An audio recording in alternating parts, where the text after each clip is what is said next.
Welcome to the Life Self-Mastery Podcast, where we bring in entrepreneurs who have created online businesses and improved their lifestyles. Here's your host, Rohit Malhotra.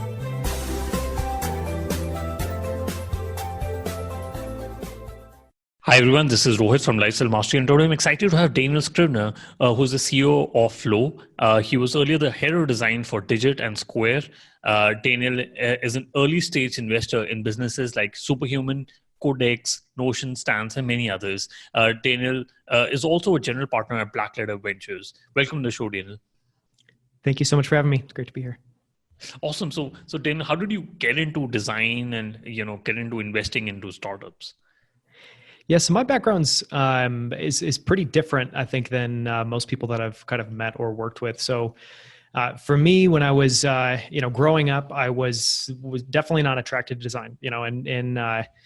In middle school and high school, one of my least favorite classes was art. I just felt like I wasn't good at it, and I think for most people, when they think of design, they basically think of art in kind of a modern, maybe kind of technology focused, at least today, version of art. And that was not appealing to me. And that was not kind of where I was at growing up.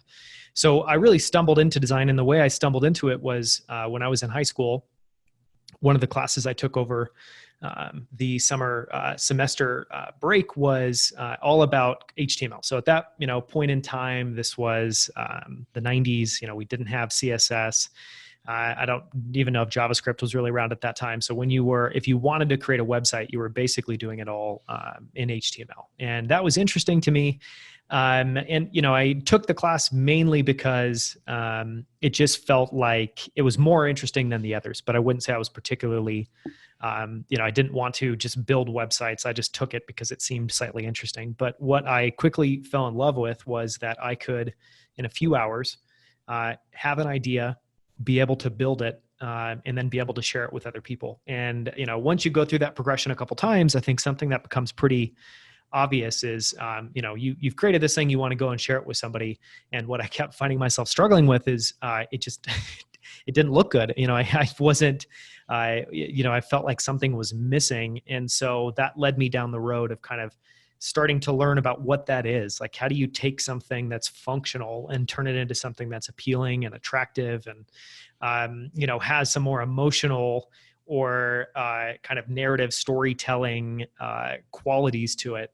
And that was really my entrance into design. And then from there, it's been a little bit of a meandering road, but that was how I got started. Interesting. And, what can founders learn to understand and analyze design? Because, you've been part of great companies like Apple, of which I'm a big fan, and Digit and Square. So are there any rules which people need to follow in order to create great designs? Yeah, it's a great question. And I wish I had, a handful of rules written down.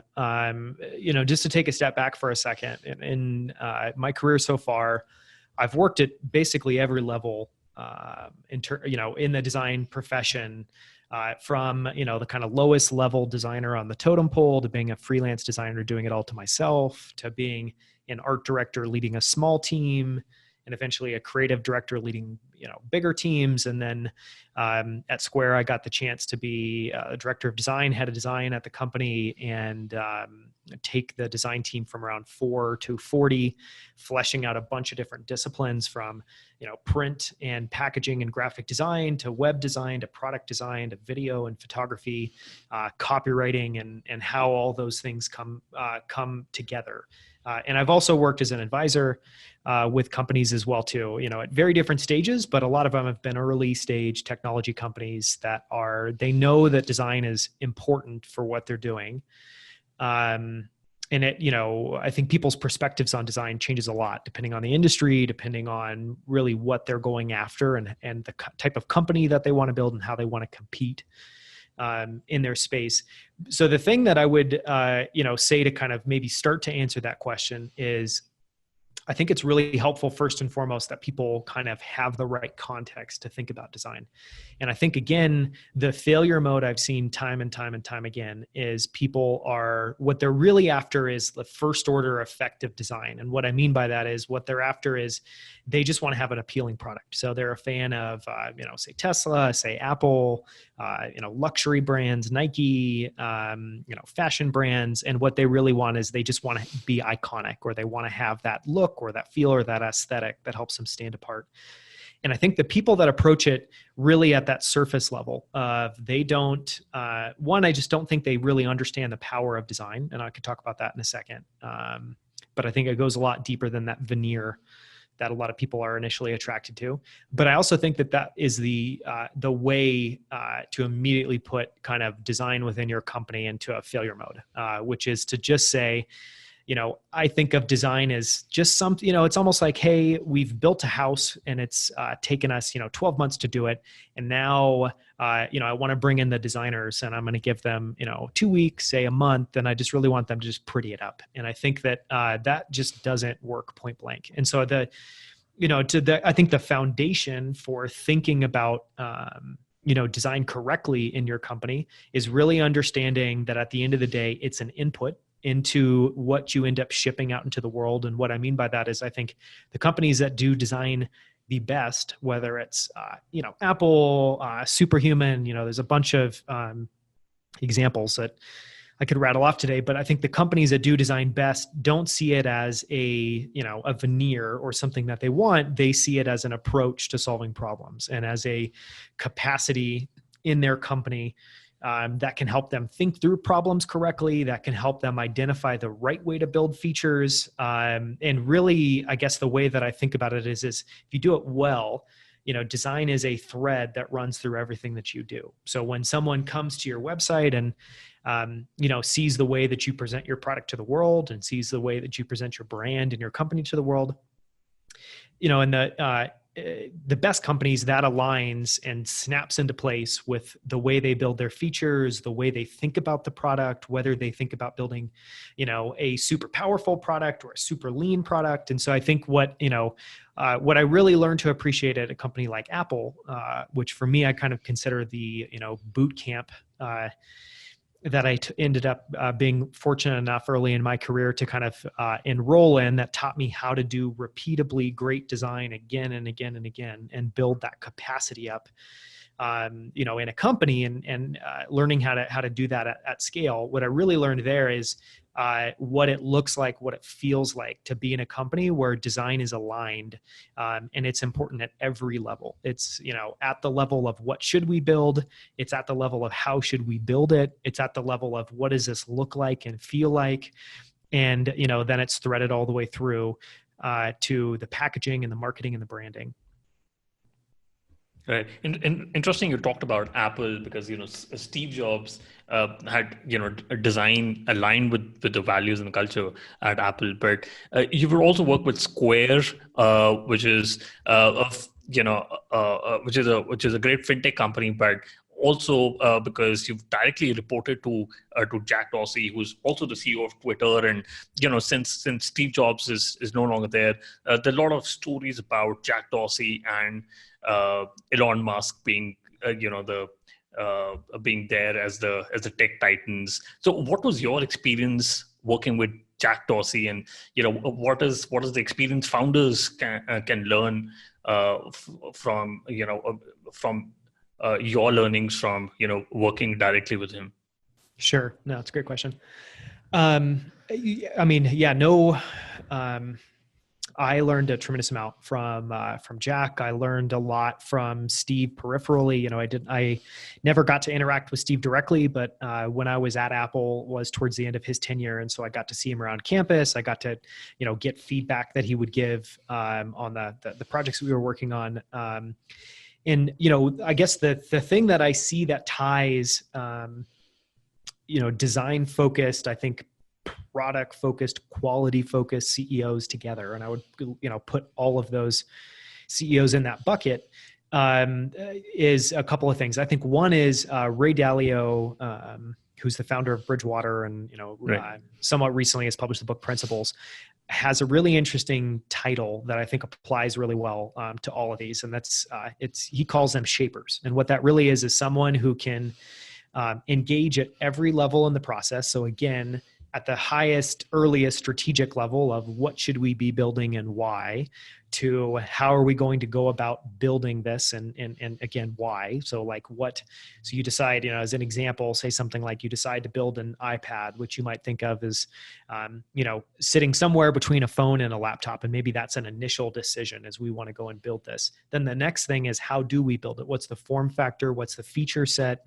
And, all of that ideally is underpinned with value. So, we're not going to build the most powerful product. We're not going to build the most feature rich product. We're instead going to do this, so they can engage at that level, and then they can engage equally well once the product is built into how do you message it and how do you communicate it. And so it's this ability, throughout the arc of a project or throughout the arc of a body of work or a product line to engage at every level and be able to shape it. And I think really the qualities that you need to do that really well, or I think one that is, sometimes people don't appreciate it because all of those leaders are really hard leaders, meaning I think they all have exceptionally high bars for what they aspire to build and what is good enough or, worthy of building at the company. And I think that's something that's really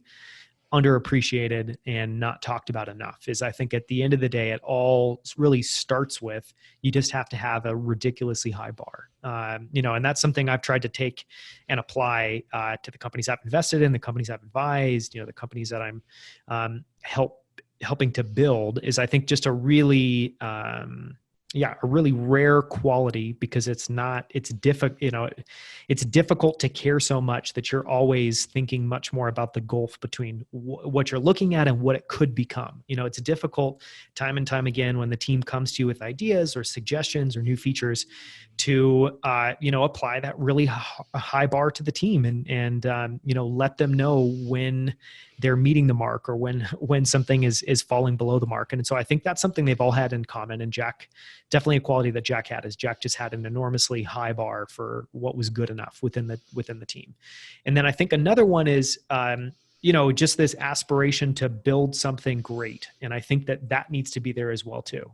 And great, not just in the sense of like, I think some people, everyone has slightly different aspirations. But I think there's some founders who aspire to build big, profitable businesses, and that, equals great in their mind. I think there are some founders and, CEOs who aspire to build something great. Maybe that means technically, it's just a technically amazing product. And then I think there are some, founders and CEOs who really want to build something great in the biggest sense of the word, meaning they want their products to be bar none the best. They want their company to be different and better than the competition. They want to build a big, long-term, enduring business. They want to have a big impact with their products.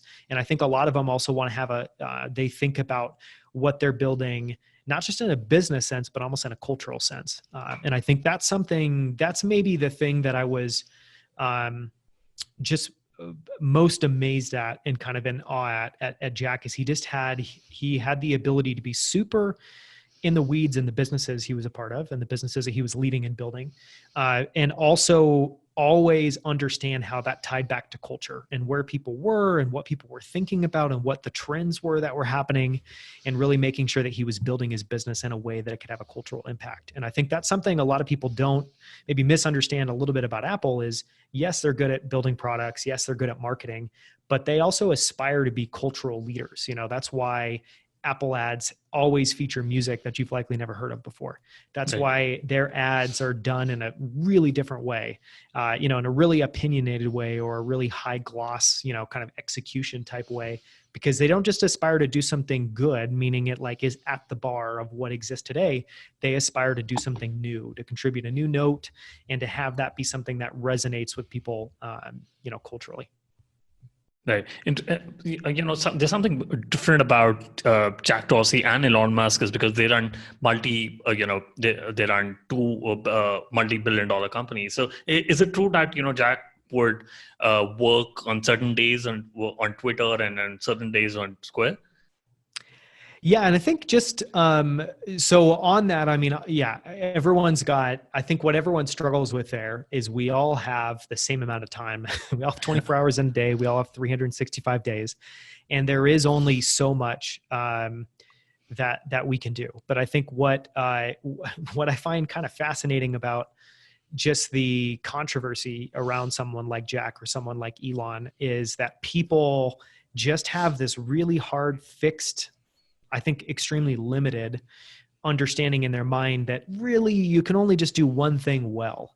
Right. And I think what those founders understand is that what they understand, and I think what they think other people don't understand is it would be very different if it was saying, I'm a small business owner. I'm going to work in both of these businesses 8 hours a day. Like that Right. is a surefire way to burn yourself out and have both of them be mediocre businesses. But if instead you say, I'm the leader of this business, my job is to think about it like a machine, which I think is how the best CEOs, the best founders think about their business. It's a machine that they're creating that is going to create results, but their job is to be kind of, really at this high level, looking down on the business as if it were a machine and understanding how to get it, humming and clicking and producing the results that they want. And when you look at it that way, you take a very different approach. And it's not about the number of hours in a day. It's about what's the vision and how can I make sure the team understands it? What are the leaders that we need in the business? What are the qualities that they need? What do we need to be absolutely incredible at? What do we need to be in the top 10%, top 1% at? And how do I recruit those people? How do I create a culture that's self-reinforcing so that, I don't always have to be stepping in and catching things and reminding people of what we should be doing, but the culture is everybody is reinforcing these same ideas and everyone is holding the bar at this level and everyone has a good understanding of what we do and why and what we don't do and why we don't do it that way. And, that's what Jack and Elon, I think, do really, really well is they see themselves as the gatekeeper of the vision and where the company is headed. They see themselves as, the kind of, the bar for quality. So they're always going to hold that bar for quality, meaning they're going to make sure they have exceptional leaders on their leadership team and that trickles down, at every level in the company. And they approach it again as if they're building a machine. And I think that is I think that's the right way to think about it. And if you think about it that way, there's no reason you can't be running 4, 5, 6, 7, 10 companies. And there are examples of that. And I think even something like Berkshire Hathaway shows that as a business leader, you can create an organization that can have multiple thriving companies in it. And, you're going to be involved in different ones at different levels. And some you're going to spend more time with and less time in. And maybe that's going to ebb and flow over time.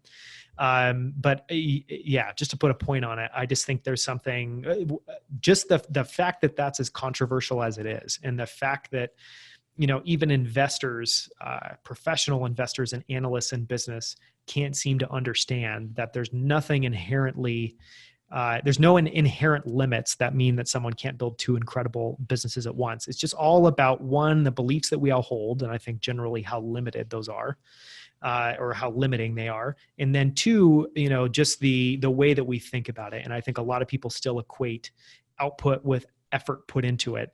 And that effort is usually thought about in terms of time, instead of that effort being the way you approach it, the team that you build, and just thinking of it as, you're this lever or you're this, point of leverage.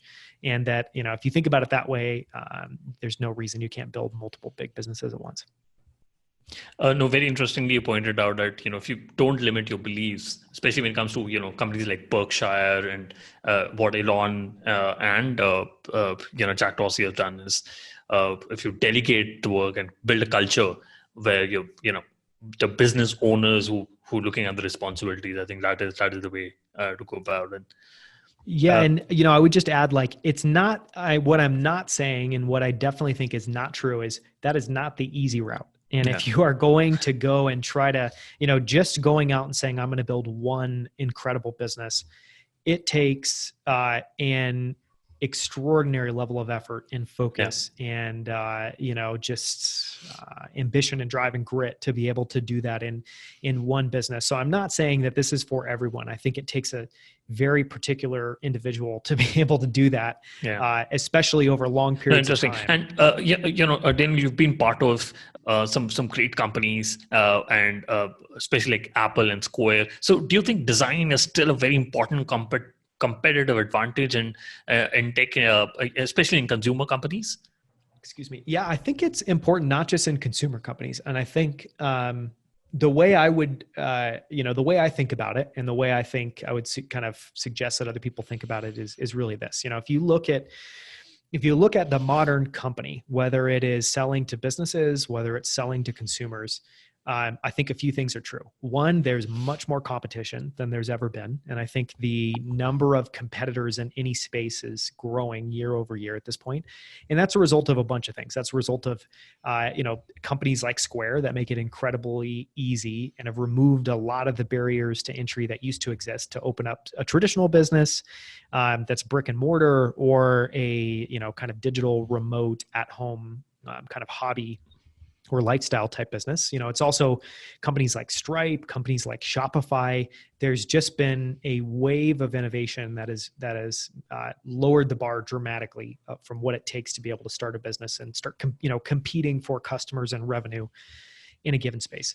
And then, in each business, there's also just an extreme amount of competition. And I think that competition exists on different levels. I think it used to exist more on the feature level. So, you would have people that were just comparing almost like tech specs of different products. Like, well, this has these 5 features and this has this 6 features. So I'm going to go with this one. And I think what you see across the board today, whether it's a company like Salesforce or Slack or, a direct to consumer business, what they're competing for more than anything today is attention, recognition, and to be able to break through the noise so people will actually give them a few moments. And that few moments can be, look at your ad, watch your ad. It could be interact on your website. It could be order something. But all of those things I think are, competition is just very different. And so the way I think about design is, in that world, one of the best skill sets you can have is the ability to stand out from the competition. And I think it's, there are entire companies that are built on this. I think there are businesses like, in the US, we have businesses like Smile Direct Club, and Casper. And these are, if you really look at them, and you look at their product, a lot of times their product is not all that remarkable. It's a new disruptive take on our super old idea, but I think the product in and of itself isn't enough to move the needle and isn't enough for people to pay attention. And so what you have to do is take something that is new and innovative and interesting, but you need to wrap it in something that makes it appealing and that makes it stand out and that makes it engage and connect with consumers. And really at the end of the day, whether you're a business owner or you're an individual looking for shoes. So if you're a business owner looking for a software tool, or I'm just me looking to buy, a shirt or pants or shoes, that still exists. Like, you still have to break through the noise and get to me. You have to engage me. You have to understand that I've got limited time and a bunch of other things competing for my attention. And you need to be able to get across what you're doing, why I should care about it, and what's different about you in a really succinct way. And so I think that's the right way to think about design. And when you think about it that way, I think I would describe it as like a superpower that you can bolt onto any business that I think will allow you to compete much more successfully if you know how to use that skill well. Interesting. And, you've been a part of the design teams for quite a long time. And now you're building Flow, which is a project management software. So how's it different from any other, project management software? And why did you join Flow? No, great question. So I've been the CEO at Flow for a little over a year now, and the company's been around for 10 years. And, we've had a lot of success in these last 10 years, just the fact that we've been able to build a bootstrapped, profitable, cash flowing business, SaaS business in a super competitive space. We've taken very little outside investment. We continue to build the business and, survive and thrive each month just on the cash flow that we're able to produce. So it's certainly had, a lot of success over the last 10 years. But the reason I took it and the reason I was really interested in the role and the opportunity is, when I look at, just the task and productivity space, because yes, so Flow, just as a little bit of an overview, historically, so we started out as a task management software for individuals to be able to basically share tasks with friends, with family members, with people that we might be working with. And so it started out initially as a consumer product, focused on just being able to share tasks. And it evolved over the years. And, the current incarnation of it is, it's really focused on tasks and project management. But what we've been doing over the last year is taking a massive step back, thinking about how do we build for, what I describe as the next generation of work, meaning the influx of tools that we're seeing that are very different. Even just, if you just look at just the thin slice of design tools, and you think about, all design used to be done in Adobe applications. Now, increasingly, it happens across a number of different applications, but you've got things like Figma, where the idea is there is no desktop app. You're working on it all online. And not only can you design inside there, but you can create reusable templates and tools that you can do. And it can be a repository for your design system. And then you have tools like Sketch and Framer, dramatically different tools than used to exist previously. And I think in a lot of task management applications, those tools aren't super well integrated. And so we're turning it into is an all-in-one tool. And our customer base is super diverse. So we have, everything from healthcare to, creative students and agencies to small to medium businesses to manufacturing companies.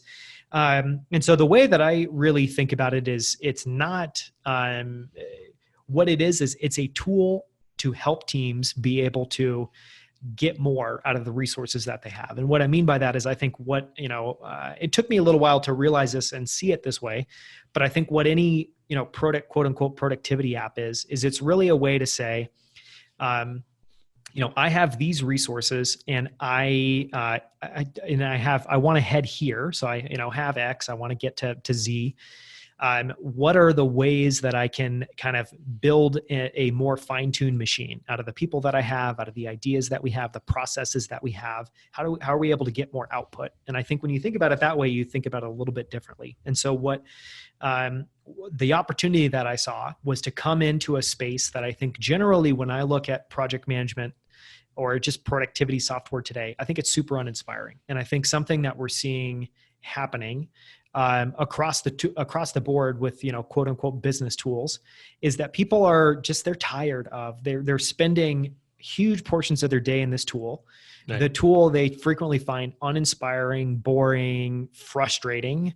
The tools aren't really built. It's more, they're built in a very company-centric way. So, Dropbox builds one version of Dropbox and everyone uses the same version of Dropbox. And they have features you may or may not use, but it's a pretty narrow experience. And so what I saw was, a space that looked like you could come in and look at it very differently. You could have a very different approach to how you think about the product. You could have a very different approach to how you think about marketing it and, messaging it to customers and to consumers. And so that's really the kind of the piece that we've been working on for the last year is, okay, well, how do we take this maybe inkling of an idea and flesh it into something that is super appealing? And just to put a point on it, the way that, there's a few ways that we're thinking about it very differently, but I think one is we've put huge emphasis on making a tool that people will actually love working in. And there's a bunch of, I could talk about that for quite a while, but I think that's one angle that we already, when we pull our customers, when we do a Net Promoter Score survey to customers, the customers today that give us 10 out of 10 every single time, the thing that they always say is some equivalent of you're the Apple in the productivity software space, or I've tried other tools. They're all either they're not powerful enough, or they're way too powerful to the point that they're just kind of stupid. Like I don't understand why I should be spending this much time in it. And I don't think I'm getting out what they're thinking I'm getting out of it. As well as I just hate like these other tools. I just really hate using them. And I think one thing I heard recently from a team that stood out was they said, today we use Asana, and when we go into Asana, it just makes us feel like accountants. Like we just feel like we're in there pushing things around, doing stuff that doesn't really matter. And it's just not an inspiring, like, I feel like I use that tool, and at the end of it, I feel drained. I don't feel like I've gotten clarity. I've gotten focus. It's helped me get closer to my goals. And so I've just put a huge amount of emphasis on user experience, a huge amount of emphasis on personalization, meaning aesthetic personalization. And we've put a lot of experience on as well on just what we can do uniquely well. And what that is fewer features that are much better designed than the competition, and trying to create a tool that is as lightweight as possible, so that the goal is that you're able to, like if it was a lever or a wedge, you're able to get a huge amount of leverage by using this tool, but it doesn't require you to put in an insane amount of time. And I can go, all that's maybe a little vague and high level, but I'm just trying to keep it succinct. Got it. And, along with Flow, you've also been a very active angel investor. You invested in more than 60 companies, companies like, Kodak, Superhuman. Does it really help to be a good operator when you're also investing alongside with your day job? I think it's made a massive difference. So for me, my kind of experiences, I've just always been fascinated by businesses, what it takes to build an incredible business, how you do that, and also just investing at large. And the way that I think about it is, and it maybe is a little hokey, but what I find perpetually fascinating about businesses is if you can, creating a successful business. What a successful business really is it's almost like you've been able to achieve this kind of alchemic, magical effect where your inputs are a portion or a small fraction of your outputs, meaning, what it takes to build something is dramatically less than what you're able to sell it for. And just that in and of itself is fascinating. It's almost like you've been able to pull off this magic trick. And I think Apple does this uniquely well, where, every single year it feels like the prices of their products continue to go up. Right. And yet they're remarkably profitable. If you go and you look at their financials, it's not like that MacBook is, takes 80 to 90% of what you pay for it to build it. It doesn't. And so what they are able to achieve is this effect of, wow, this is an incredible product. It's worth this. I'm willing to pay this. And yet their inputs in order to build this are substantially less than that. And I just find that fascinating. How do you do that in different spaces? How do you do that as a consumer business? How do you do that as a business tool? And then investing, I've just always seen it as like a masterclass in decision making. And I think, if you're an investor, if you just find yourself attracted to it, I think a lot of what we're attracted by is, the way people analyze things, the way people think about things differently. Because, I think like one of the simplest but most powerful statements you can say about investing is, if you want average results, you can just go ahead and index, you can average into the market. There are a number of ways to do that now. It's easier than ever. But if you want truly remarkable results, you have to do something very different. And I think when you start from that, and that notion that to achieve outsized returns, or, and every investor's goal is the same, which is you want to, achieve returns that are bigger and better and different than the market. And yet a very small percentage of people are able to do that. And so I think what you quickly pick up on is, the sorts of companies you're attracted to, the sorts of investors you're attracted to. And really what I think I learned from reading, annual reports, from listening to, prominent investors I really respect, is just the way that they think about things. And, if to go back again to Berkshire Hathaway, if you look at someone like, Charlie Munger or Warren Buffett, right, they have massive fan bases and massive followings. And I think if you were to ask all of them what they're attracted by, they'd have different answers. But generally, it's all going to boil down to they seem incredibly smart and wise. They have a very unique way of looking at the world and thinking about the world. And because of that, they're able to just get different results. And so what I've, that's been my background in investing. And so before I became, CEO of Flow, which is my first experience really leading a team, leading a business, previous to that, I've been a leader in businesses. Right. I'd been on management team, leadership teams, but it's very different when you're when you're the one kind of calling the shots. Right. And previous to that experience, I just think I had a very, I don't know if I'd call it superficial. I don't really know what the right word, but I didn't appreciate the depth and the nuance of really what it meant to be an operator, what it felt like to try to, set a big, bold vision for your team and get them to be able to hit deadlines and achieve that, what it felt like to make difficult decisions in a business, what it felt like to, for us each month, just look at and understand what we're going to bring in, how much we're going to spend, how should we allocate that remaining capital, and even just the strategic trade-offs. But I think one of the things that I just had no real appreciation for was how hard it was to be an entrepreneur and an operator. And so I think the biggest benefit I've gotten is just, I don't think, I wouldn't have thought this previously to becoming an operator, but now I honestly don't think anyone should be an investor, at least in early stage, venture-backed companies, unless they've had experience as an operator. Because one, you're not able to be a true resource to that founder, that CEO, but you just don't appreciate with full depth and dimensionality what that role entails and what it requires. And as an example of this, like I would say in the first month of leading Flow, right, I immediately had this realization of wow, before this job I thought this was valuable. And an example that was, I've advised many companies, I've been an investor in many companies before that. And in my mind, I was like, oh, I can help the founder by, kind of sending them competitive intelligence. So if I come across something that seems interesting or similar to what they're doing or similar to something they want to do, I'll kind of throw out a few ideas. And, in my mind, that was a way that I could be helpful and provide feedback. And once I got into the role, I was like, wow, nothing could be less helpful because as a founder, none of the challenges in that role is a lack of ideas.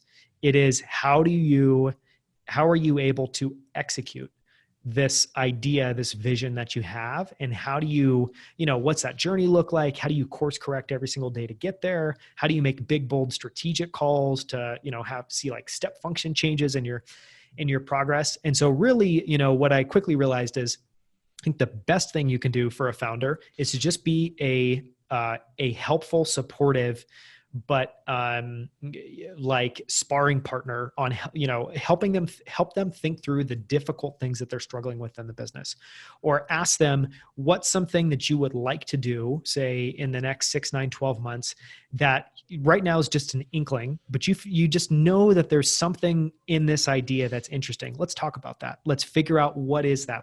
Let me help you flesh that out. Let me challenge that thinking.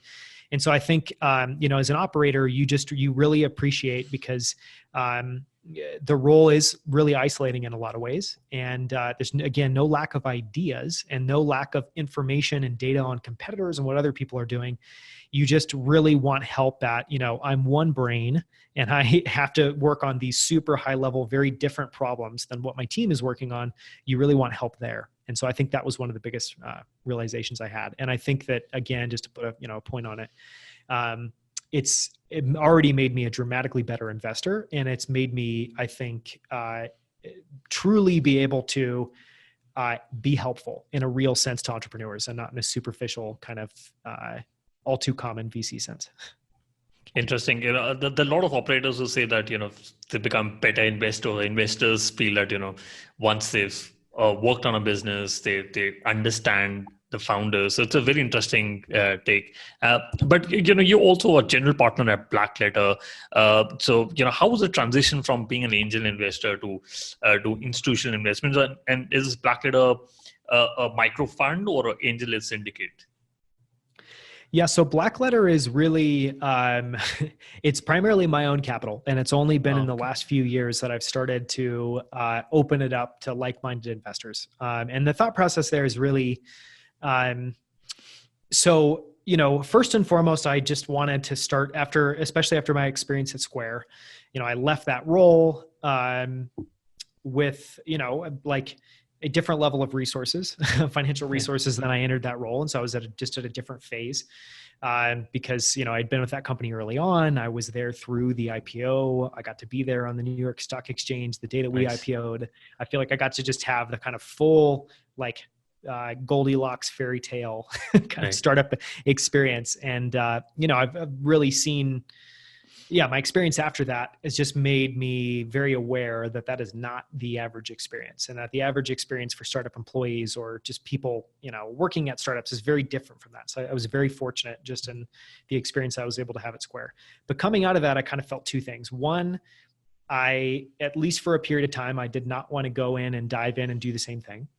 I didn't want to go and find another startup and do the kind of 4 or 5 year, like, I really want to make an impact here experience. I really felt like what I needed was to kind of loosen up, shake off this kind of wearing this one hat, having this one perspective on things, and just really, I think something that's played a big role in my life that I've always tried to optimize for in as intelligent way as possible is just serendipity. And what I mean by that is I think there's kind of two ends of the spectrum. I think some people think that, there's a lot of benefit to just being focused on one thing and being super, just putting all of your eggs in that basket. And sometimes it's out of love for this thing, but I think a lot of times it's more out of fear. Like, if I'm not the best at this one thing, then, I just don't know. I'm afraid. I don't know if I'm going to be able to be good at it. I don't know if I'm, going to be able to have the career that I want. And for me, I've definitely been on the other end of the spectrum where I want to be good at a few things. I want to be really, really, really good at the things that I care about, but I want to weave together my own ideas via these very different spheres. And, like, even the fact that today I still care deeply about design. I still do design work on a regular basis. I'm an investor with my own capital, as well as an advisor to venture capital funds like Designer Fund and Notation Capital and Combine. I'm an advisor to companies, and and then I'm also an operator at a company. And from all of those things, even, I think most people from the outside looking in just think that, like, what is going on? How do these things connect? How, can you be a good designer and at the same time be a good, operator and investor? And what I get out of it is, and what's like, all of those things give me energy. I'm deeply fascinated by all of those things. And I think it's made me just see the world in a very different way, to be able to take these different ideas, these different points of view, these different kind of like hats and ways of looking at the world, and weave them together. And so with Blackletter, it was really started out as, I left Square. I wanted to start investing in team. Like, I loved the experience of being at a startup, but I didn't want to do it just and go all in on one startup again. And so that has become, it's primarily basically like a family office venture capital fund. I do advising. I've now advised something like, I think, 20 plus companies, as well as funds. I'm an investor in over 100 companies today. An advisor in venture capital funds. And the way that I looked at it was, and building it was really a couple-fold. It was, I felt like I had a unique skill set that I could go to the market with and help companies in a really different way, both as an advisor and as an investor. I've always just really loved business and really loved investing. And so it was a way for me to put some skin in the game and, kind of invest my way in the companies that I thought would make a difference, and evolve that strategy over time and see how that played out. And then, recently in the last 2 years, I've started syndicating the investments that I make on AngelList. And for me, what that really is I think AngelList is an incredible platform. I think it's an incredible platform because it opens up an asset class that is incredibly difficult to access. And what I mean by that is, if you have any experience in the venture capital space, you really quickly learn that like one, it's super small. There's actually very few people that are there, and you'll run into the same people again and again and again. But two, one of the best ways, it's a little tongue in cheek, but one of the best ways I've heard that described is it's an access class and not an asset class. And what that means is, in order to, you may care about these companies, you may have money you're willing to invest. Good luck trying to find a way to actually invest in high quality tech companies. And traditionally, the way that's worked is, unless you have literally multiple millions of dollars, and you can go to, you can basically go to new venture capital firms, or try to go and twist the arm of a partner at, like a Sequoia or an A16Z. And the majority of these firms now just manage institutional capital. And so if you're a smart, motivated, driven, a person, but you want to invest, it's really difficult to get access to it. And so I think AngelList has been great for that. But one thing that I saw that irritated me a lot was, I just had a very hard time finding syndicates that I felt like approached it the right way. And what I meant by that is, I think the majority of syndicates, when you look at the deals they syndicate, it's generally all about quantity and not about quality. And so I think you see a lot of syndicates that it's almost like if we just throw 50 darts at the wall, we're going to get a few. And there's like a portion of that that's true. But I think that the best investors just, again, have a very high bar for due diligence, a very high bar for the companies that they invest in. And I didn't see that generally in AngelList syndicates. But the other thing was a little bit more foundational. And that was, the majority of syndicates, I didn't feel like they had skin in the game. And so what I meant by that is, and just, I guess, to touch on that for a second, Nassim Taleb's written a great book about this recently called Skin in the Game. But the concept is super simple, and it goes back to just the power of incentives. And one thing that you find, and this, I learned from just studying great investors, studying great investment firms. But what you really quickly find is, the best ones, they never say, hey, we have these ideas, now give us your capital and we're going to go execute it. The best ones say, we're investing out of deeply held values. Almost all of our money, or the majority of our money, is invested in these strategies. And we want to find other similar like-minded investors that want to invest this way. And I think that's the best way to invest, because that the people that are there that are making those decisions have as much to lose as you do, or more in a lot of cases. And I think that just naturally aligns incentives and raises the bar. And so what I saw in AngelList, which is still super common, and I don't think it's positive, is syndicates where someone would say, hey, I'm raising $250,000 and I'm investing $1,000. And I would just look at that, and to me, I was like, okay, yes, I can see that you're doing a lot of work here. You got this deal, you negotiated the terms potentially. You now have to go out and find these investors. Like, I'm not trying to downplay the amount of work that's involved in finding great companies and getting into those deals. But I also want to see, at the very least, say 10% of capital coming from the GP. And that just wasn't common. And so the reason I really wanted to found Blackletter is to create the syndicate that I felt like I could not find. And so the ways that we're different is, we focus exclusively on deal quality, not on quantity. So far we've shared 3 deals that have all been, had tremendous success since we invested in those. I spend a tremendous amount of time due diligencing those deals. And then when I syndicate the deals, I always invest at least 10%. At least 10% of what I'm raising is my own capital. And for whatever reason, that is not something that I've been able to see anywhere else on AngelList. So it's a little bit of the story of why I've started syndicating it, and what we try to do differently with that syndicate on AngelList.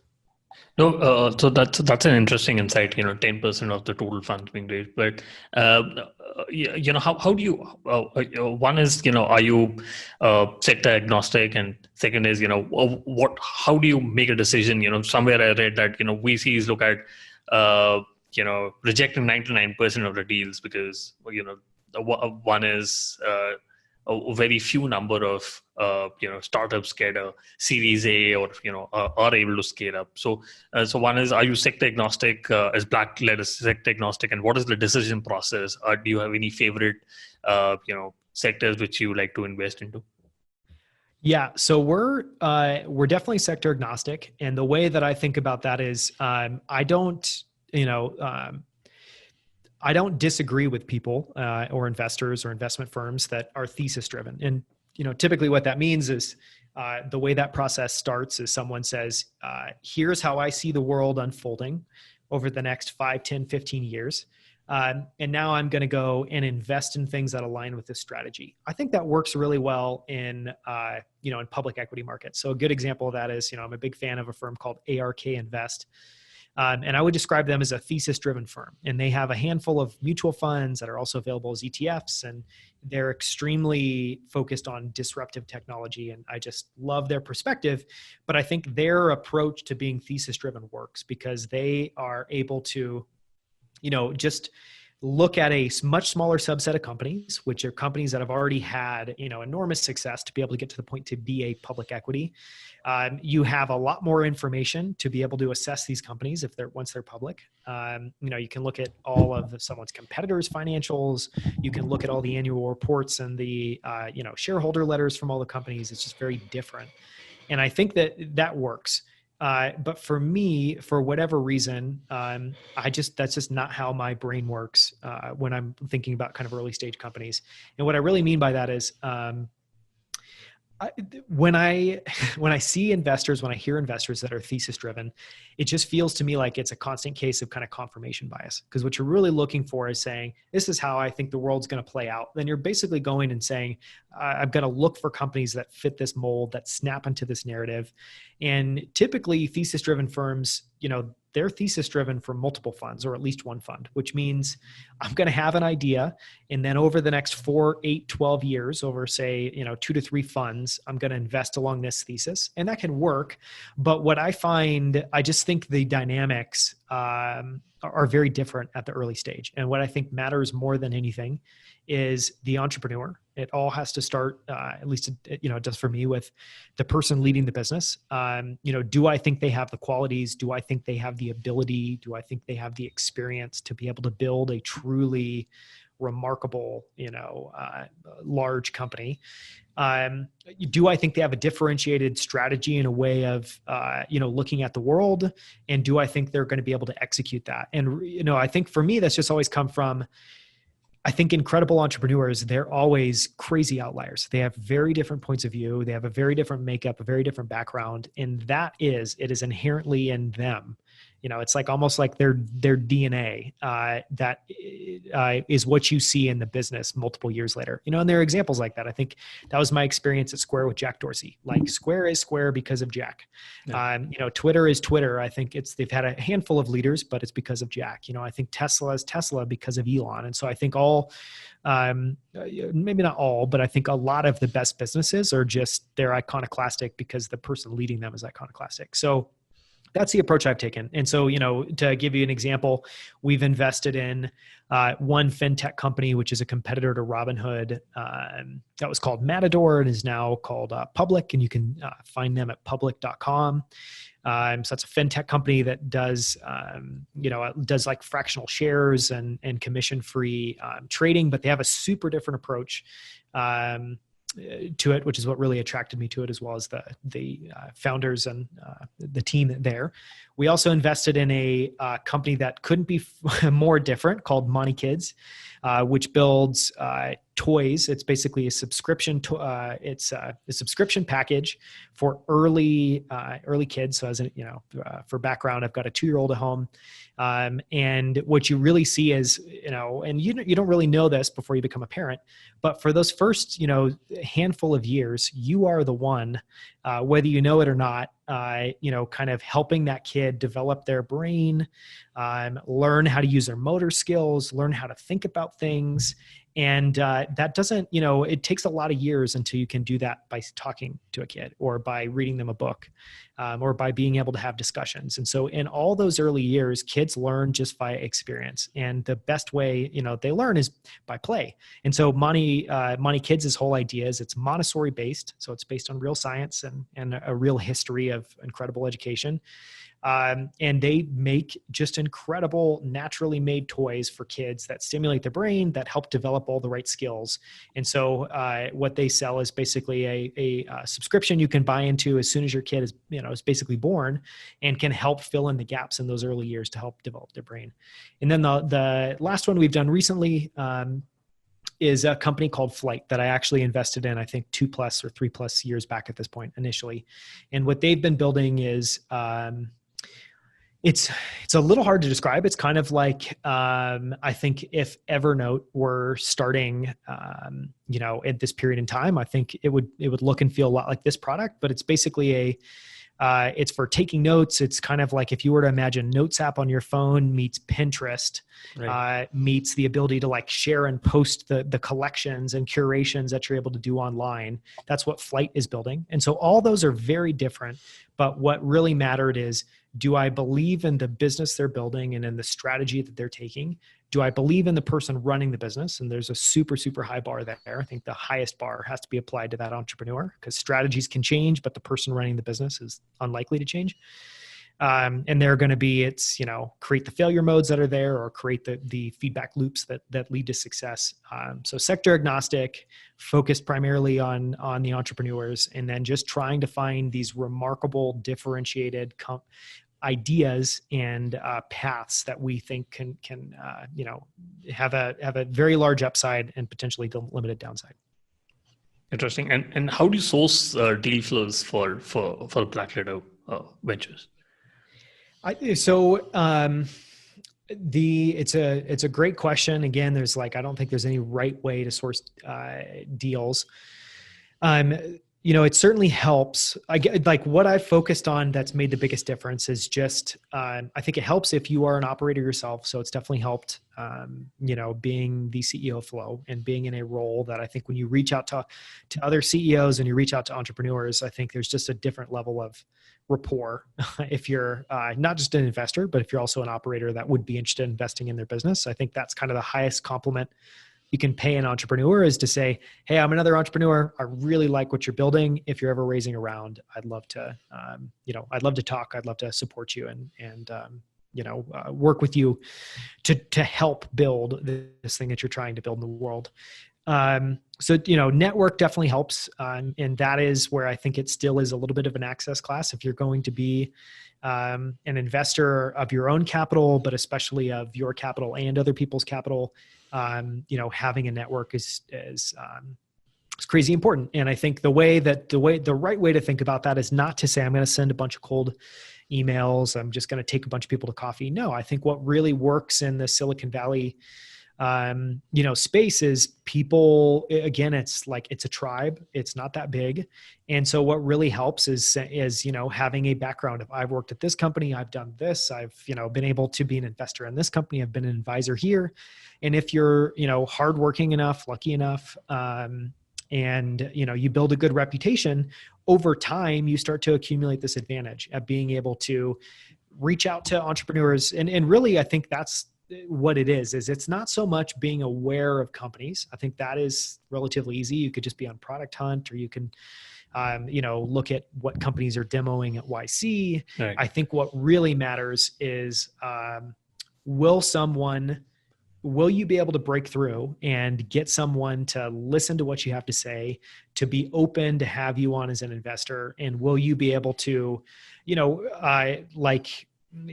get good terms and be able to invest in a way that makes sense? And I think doing that's where I think VC is a little bit of a razor's edge, because, I know people in the space that definitely, I think there's no other way to describe them than aggressive, where, they're looking for companies, but then they're going and they're trying to extract as much terms as possible. They're trying to get as much advantage in the deal on their side. And I think that's one way of approaching it. And inherently there's nothing right or wrong about that.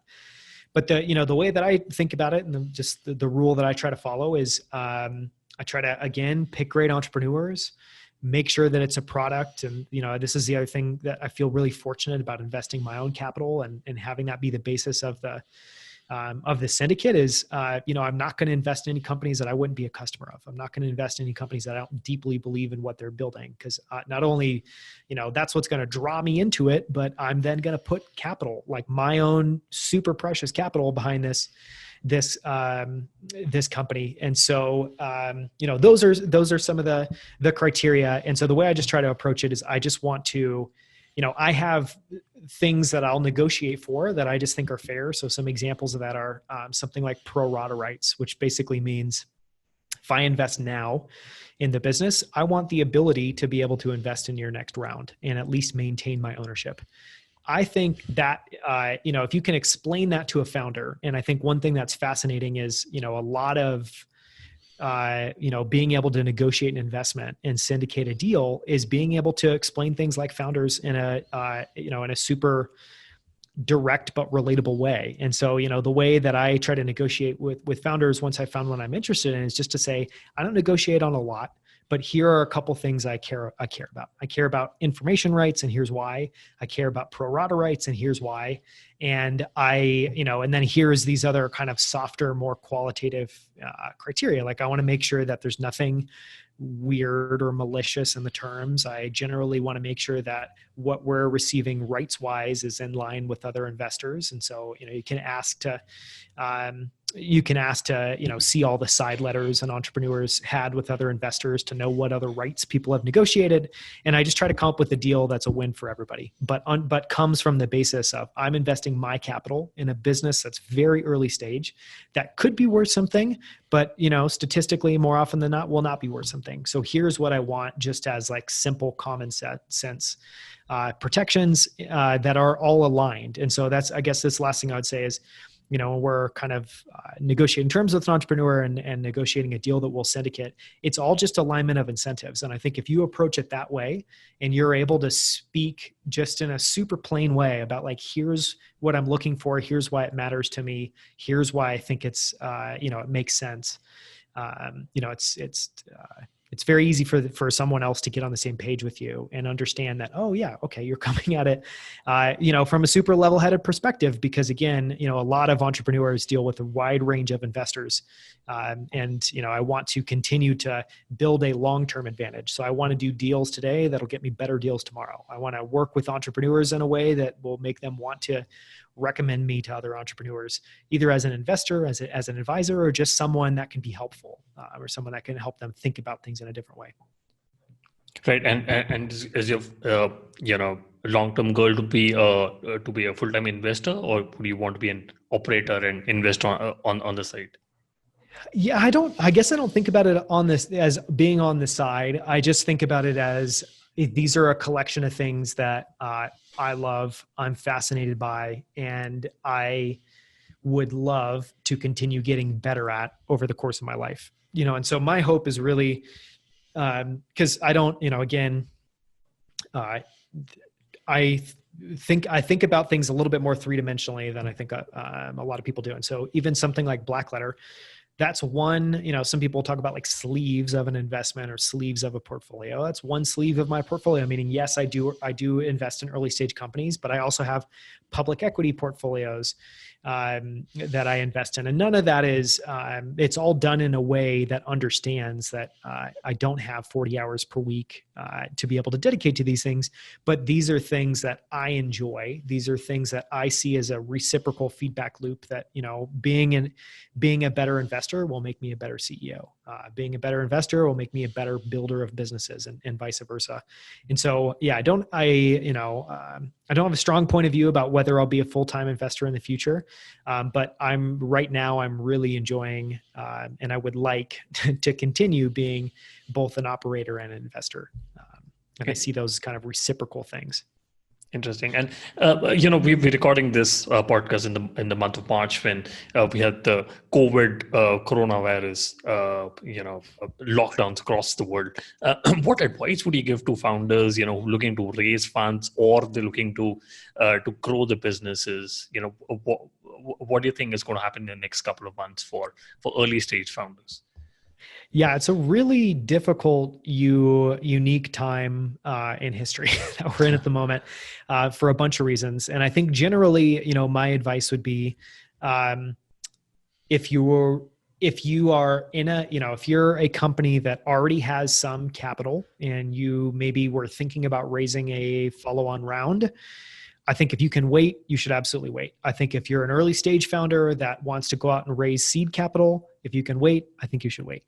I think we're in a period where really what's going to, I guess the way to think about it is, there are periods where raising capital is going to be easier and where it's going to be harder. And there are periods where raising capital means you're going to have to give more ownership, more equity, more rights.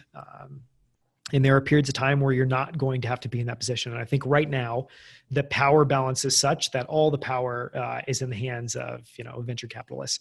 And that's not bad or good. If you work with good venture capitalists, and you have someone that you trust that can get a deal done, there's no reason you shouldn't go do that now. And I certainly know multiple really great founders that are out, at some stage of fundraising right now. And if you have a great high quality business, you probably won't have a bad time.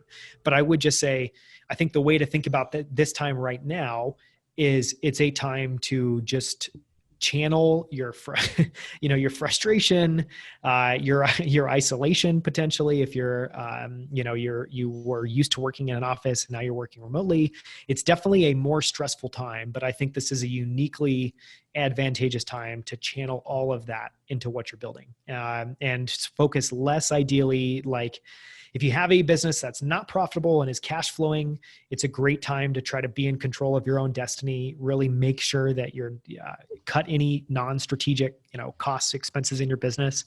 Make sure that you've got the right team. Maybe narrow down the scope of what you want to build and just focus it in and sharpen it.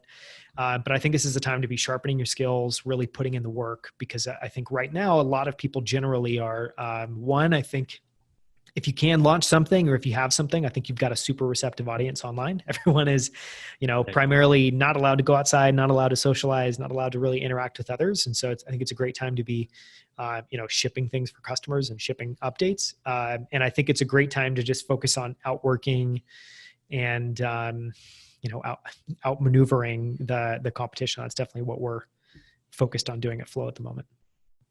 Right. Yeah, this is very helpful advice. And I quickly want to do the top three. What's your favorite business book?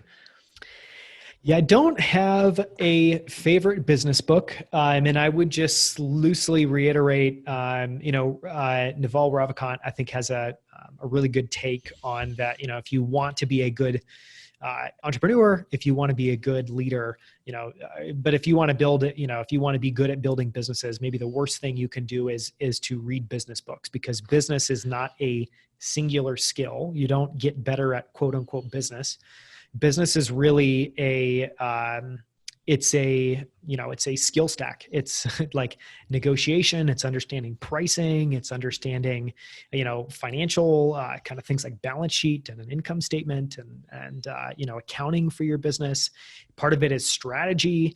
And so I don't have one book, but generally what I'm a fan of are just really good books that are, I would say, great encapsulations of bigger ideas or bigger things that you need to be good at, where you can read one book and just get much better at it. And some of those in my mind are, they're all books that a lot of people haven't heard of. And that's generally the types of books that really appeal to me.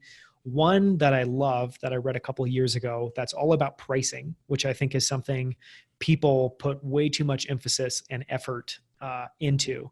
And I think a lot of people just think about it very lazily, where it's, they don't think about pricing very strategically. They think about it, I would say very bluntly. And so there's a book called Confessions of a Pricing Man that I would highly recommend. And really what I took away from that book is, it helps explain things like, why does Amazon Prime, why is that a subscription? And why would you offer that and not just say lower prices on all of your goods? And what are the benefits of giving someone a subscription? And it's very similar to, Costco has a model. It's not too dissimilar.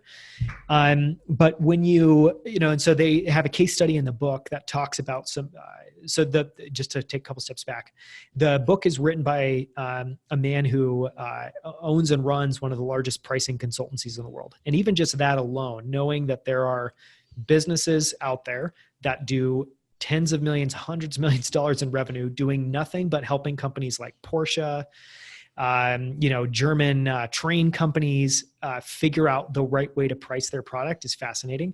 And what I love about the book is I think a lot of people, if you were to just say, if you were to go to an entrepreneur, say have a software product and say, how do you think about pricing?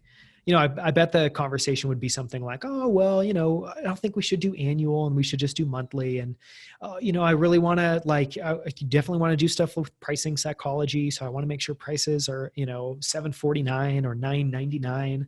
And, we're going to have 2 tiers of pricing. And I would say that is super just objectively a really bad way to think about it. And so what I think the book helps you understand is take a few steps back. What's the right model of pricing? Should it be something like a membership model? Should it be something like a subscription model? Then how do you want to think about tiers? How should you think about it compared to your competitors? How do you think about pricing psychology and how that plays in? So I think that's a really great book. There's another one, I'm going to blunder the title of it, but it's something like Double Your Profits in 90 Days, which I heard of initially.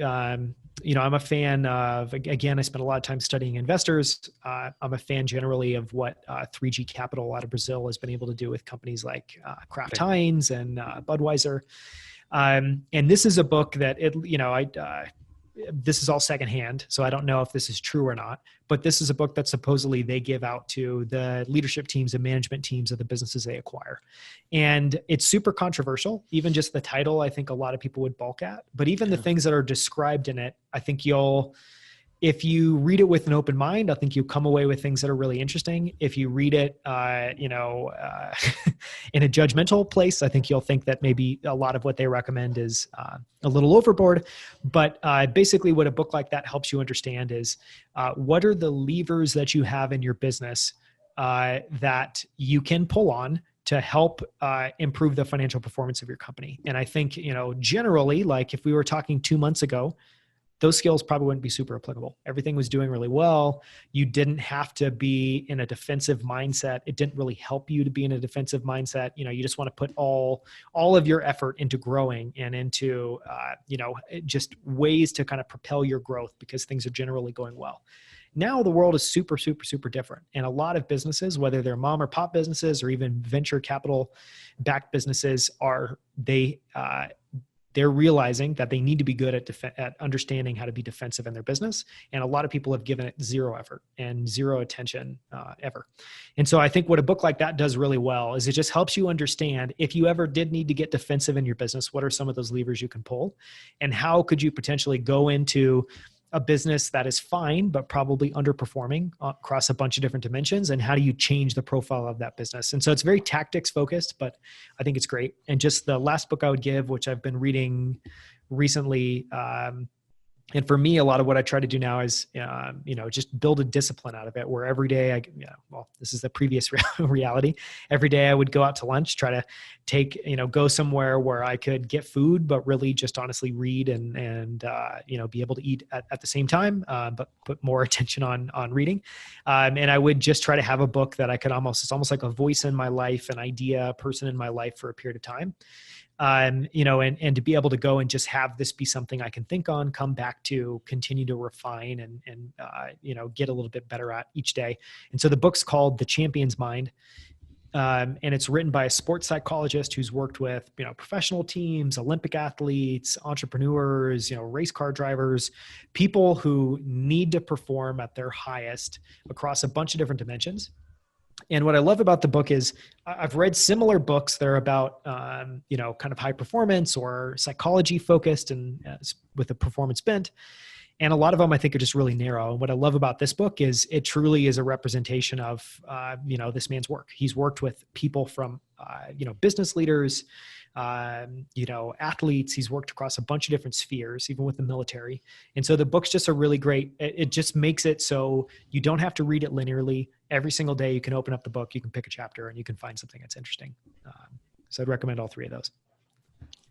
Nobody has referred these books. I'm going to put that in the show notes and make sure that I read all three of them. Sounds good. Yeah, if you could go back in time when you started your career, what is the one thing you would have done differently, or or done anything in a different way? Yeah, I think a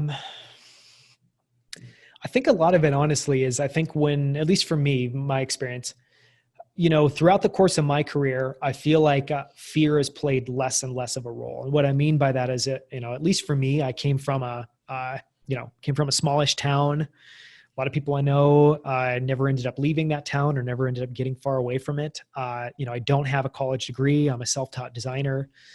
My career, really at every stage of it so far has just been unconventional. And I think initially in my career, I was, worried about that from every possible angle. I was worried about, why don't I have a college degree? Am I going to get older and suddenly feel like I really should have had a college degree? Would it be better if I had a college degree? And I think I was just always second guessing myself. And so if I could go back and just give myself one piece of advice, I think it would be, listen to your passions and don't, listen to your passions and give into them and kind of, submit yourself to them. And so I think what that meant for me is I think early on, I just had well, why would I spend time reading an investing book? Well, don't worry about it early on. If you love it, there's a reason that you love it. And it means that you're just, the way your brain is set up, you're predisposed to that, or you just love this thing. And I think for me, all of the good things in my life have come from just really paying attention to things that don't just interest me on the superficial level, but are things that I can throw myself into for years and decades at a time and get better and better and better at. And so I would just tell myself, just do that. Don't worry about how you're going to use these skills in the future. Just follow your passion, follow your interests, and, give into those things. And then I think another would just be to tell myself to not overthink things, because, a lot of, I distinctively remember I got to Apple very early on in my career. For me, I remember when I got the initial email from a recruiter at Apple, I'm early 20s, something say 22. I remember when I got it, I was initially this has to be a joke email. This can't be a real email. And so I, checked the domain name, made sure it was actually from apple.com and not some weird one, looked up the person on LinkedIn and on the internet. And, and so I was super fortunate to get to work at Apple early on in my career. And I hit a period 3 years in at Apple where I just felt like I kind of had it down, and not in a cocky way. But, I felt I think for me, one of the things that's paid me the most rewards over time is just always focusing on being uncomfortable and making sure that I'm on some sort of a growth curve. And so for me, for whatever reason, anytime I feel like I've gotten comfortable somewhere or comfortable with some skill set, I'm kind of disinterested in it. And that happened to me at Apple. And Apple is a remarkable company, but it's also very hierarchical. And once you learn how to think and work and, for me, design in the Apple aesthetic, you have it down. And yes, it can be an immensely rewarding place to work for year after year after year. But for me, I just got to a point where I feel like I had the formula figured out for how to design and do well at Apple. And it just got a little bit, it just got less interesting to me. And so I felt like, I specifically remember this moment where I had this moment of clarity, and I, kind of projected forward in the future and thought about what it would be like to be, the age I am now and still be working at Apple. And that just was not appealing to me. And so I said, okay, if I don't want to be the person that's been at Apple for 10 years, then I need to go do something else. And what would I go and do? That ultimately led me to find Square. And Square at that time was super small company. This was a point in time at Silicon Valley that, today the majority of the best people I know are all working at early stage companies. That was not true in the early 2000s. In the early 2000s, if you were working at a tech company, you were marginalized. There wasn't the respect and the admiration for those companies as there is today. And so I remember, going and meeting the team at Square, being so impressed with Jack, being so impressed by the people that were there, and just feeling like I loved what they were doing. I didn't know if they were going to be successful. I thought they were going about it the right way, but I just loved what they were doing. And so I remember when I made the decision to join Square, and I went back and told my team at Apple.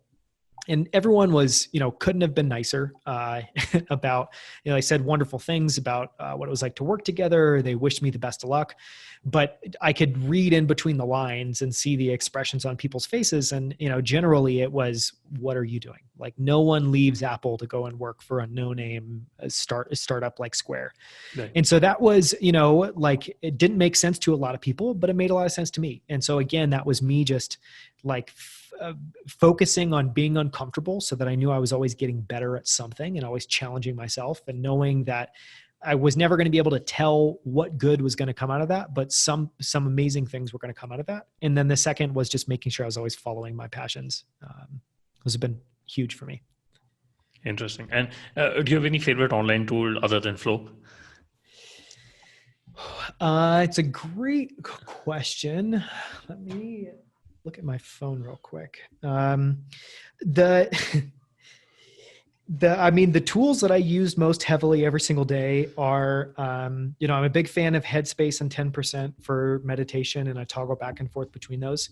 I also recently found an app called brain.fm that I love. I think a lot of us, want to listen to something or just not sit in silence while we're working is maybe the best way to say it.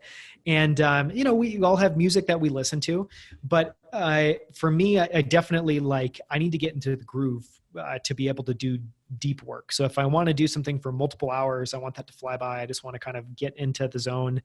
I don't know. Sometimes it happens, sometimes it doesn't. But what Brain FM is, it's basically you can turn on, sound, and they have these really wonderful it's like a mix between quiet ambient beats and a little bit of music, but all of it's science backed. And it's an app that's specifically meant for you to listen to when you want to get into, if you just want to relax and unwind at the end of the day, if you want to get into a creative, 90-minute session or a deep work 30-minute session, they have all these things you can do. So I'm a big fan of brain.fm, and I don't think it's super well known.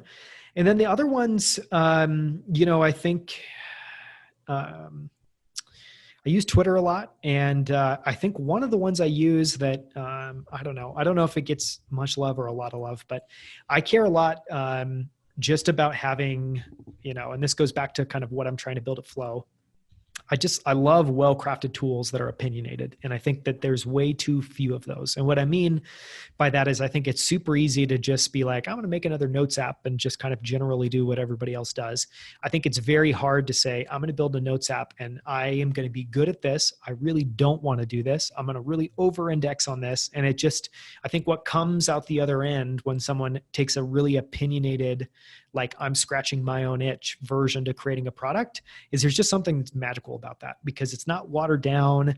It's take it or leave it. And I think especially today, that's, becoming more and more attractive, but at least that's what I find myself gravitated towards. And there's a writing app called IA Writer that's super opinionated. They've created their own custom typefaces that are used in the app. There's very little Chrome. So when you're writing, it's basically, in my version of it, I'd have it in the dark mode. So it's just a, black screen and really beautiful, easy to read text that's on top of it. And I just love using it. So it's not for everyone, but I think, a tool like that I use just because for me, it just helps me. I enjoy writing in it, which just naturally means I'm like spending more time there. I'm polishing my thoughts more. And at least in the, this recent phase of life, a lot more of the high impact work that I do is writing, whether it's, writing a story around a feature that we're building, writing a narrative around how I want to talk about this next version of our product. And so, having a good writing tool, I think, is instrumental, and I'm a big fan of IA Writer. Yeah, it's called AI Writer, is it? IA Writer. IA. Oh, okay. Got it. Yeah, it's a little bit of a weird name. It's from the firm that designed it. It's Information Architects, I think their name. So I think that's where IA came from. I'm hearing for the first time. I'm going to put all of them on the show notes. So Daniel, what is the best way people can reach out to you and know more about Blackletter? Yeah. So people can follow, generally what I'm doing on Twitter. I'm at Daniel Scrivner on Twitter. So that's DANIEL Daniel and then Scrivner, SCRIV as in Victor, N as in Nancy, ER. It's a little bit of a harsh German last name. So I've got to spell it. So you can find me at Daniel Scrivner on Twitter. You can also go to danielscrivner.com. You can sign up for my newsletter and see some of what I've written there. And on that website, you can go to Blackletter. You can go to some of my other websites. You can see my design portfolio at Made by Scrivner. But yeah, if you go to danielscrivner.com or Daniel Scrivner on Twitter, it's the best way to follow me.